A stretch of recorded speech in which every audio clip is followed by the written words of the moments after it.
Patuloy na lumalayo sa bansa ang Tropical Storm Dante pero makakaranas pa rin po ng mga pag-ulan at makibalita po tayo mula sa ating GMA Weather kasama po ang ating resident meteorologist na si Ginong Nathaniel Cruz. Mang Tani.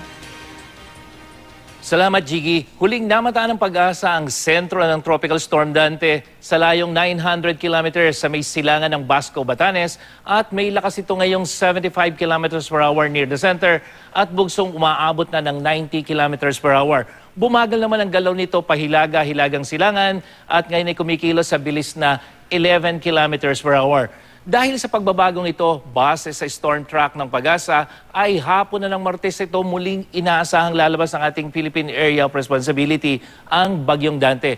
At posibleng magtutuloy-tuloy ito patungo ng bansang Hapon.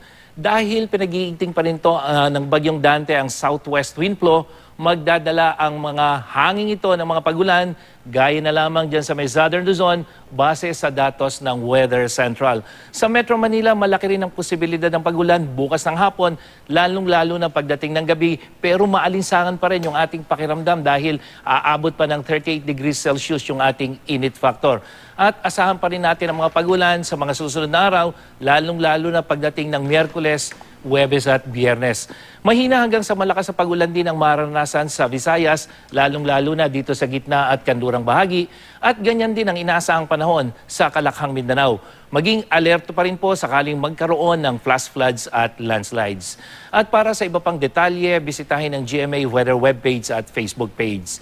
Ako po si Nathaniel Cruz para sa I Am Ready, serbisyong totoo ng GMA News. Marami pong salamat, Mang Tani.